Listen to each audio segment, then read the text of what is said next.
Monsieur le préfet,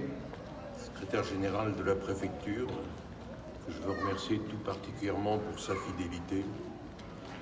mesdames et messieurs les représentants de nos associations d'anciens combattants,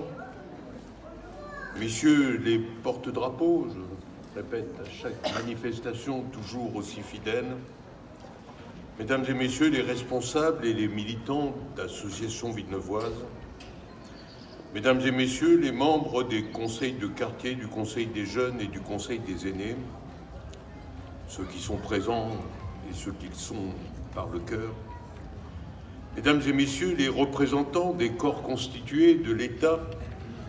et de collectivités territoriales qui ont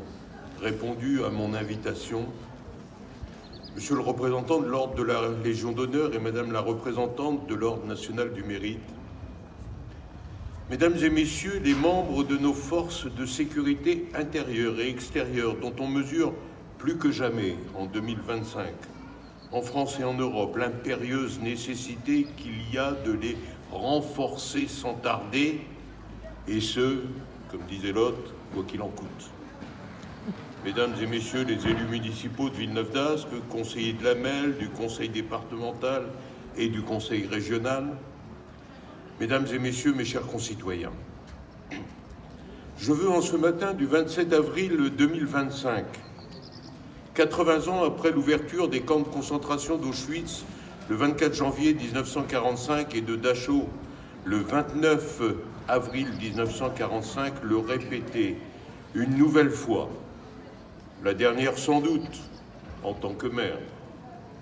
La journée nationale du souvenir des victimes de la déportation n'est pas et ne sera jamais une journée de célébration comme les autres. Et ce n'est pas par hasard que depuis de nombreuses années, nous avons choisi de nous réunir ici, place Jean Moulin, pour cette cérémonie.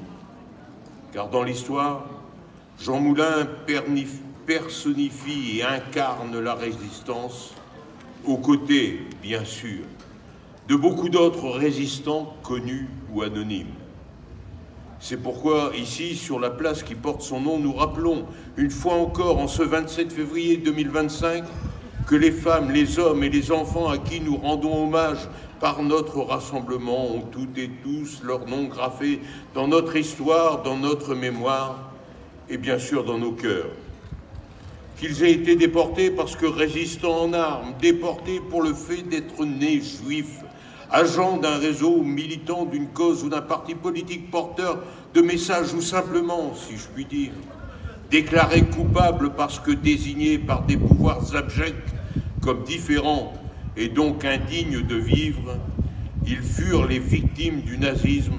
des fascismes, de leurs complices, de ceux qui les ont laissés faire, voire les victimes outre-tombe de ceux qui, aujourd'hui encore, trouvent des excuses à ces criminels, voire qui osent même nier ces crimes. C'est pourquoi nous réunir place Jean Moulin, c'est donc bien rendre un hommage vibrant à ces femmes et à ces hommes qui ont donné leur vie ou à qui on a pris la vie. C'est pourquoi aussi, si nous réunir ici nous donne le devoir de parler de la déportation, au risque de nous voir reprocher de nous, et pour ce qui me concerne de me répéter, je dis qu'il est dans ces domaines toujours nécessaire de se répéter quand trop d'Européens et de Français ont fait preuve de mémoire courte durant toutes ces années,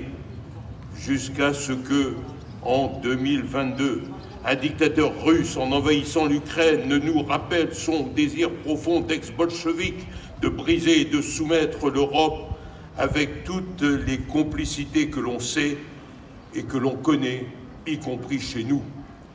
Oui, mesdames et messieurs,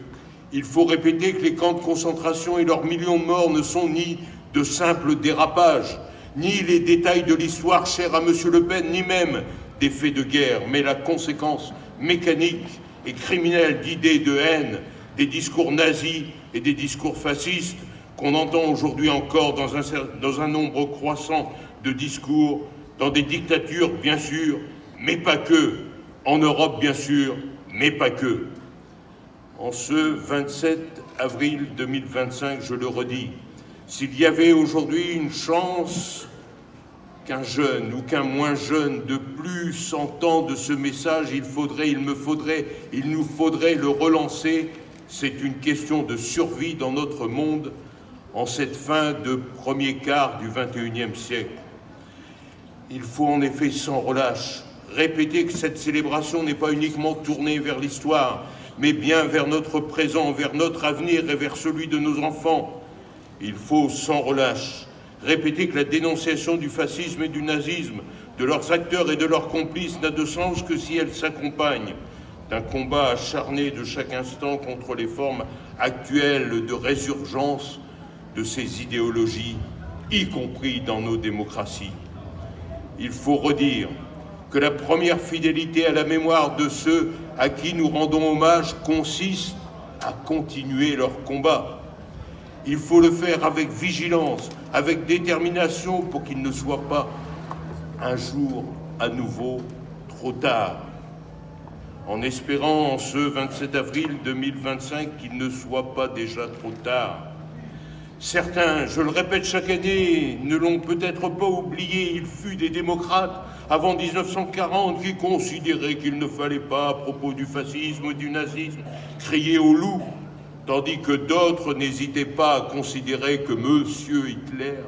était tout à fait fréquentable, comme d'autres l'ont aussi considéré pour M. Staline, comme aujourd'hui, depuis il y a un peu plus de 3 ans, considéré pour M. Vladimir Poutine. La catastrophe qui suivit ces années 38-39 leur a très vite donné tort, ne l'oublions jamais, tort à ceux qui n'avaient pas vu venir les choses. En cette fin du premier quart du XXIe siècle,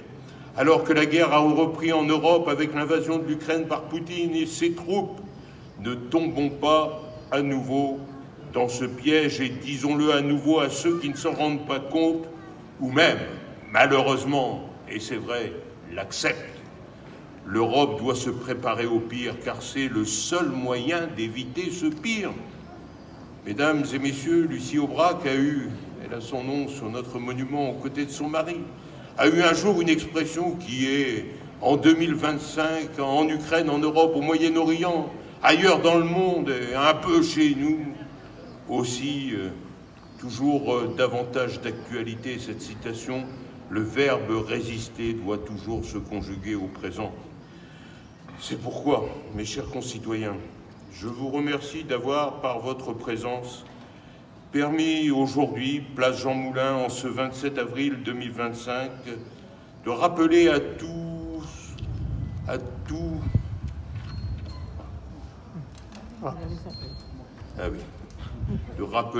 avec le vent, mes feuilles bougent,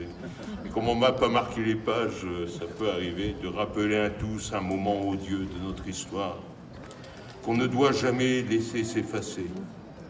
Nous le devons bien sûr aux millions de déportés, hommes, femmes et enfants. Nous le devons à l'histoire, nous le devons au présent, et nous le devons à l'avenir. Vive la République et vive la France.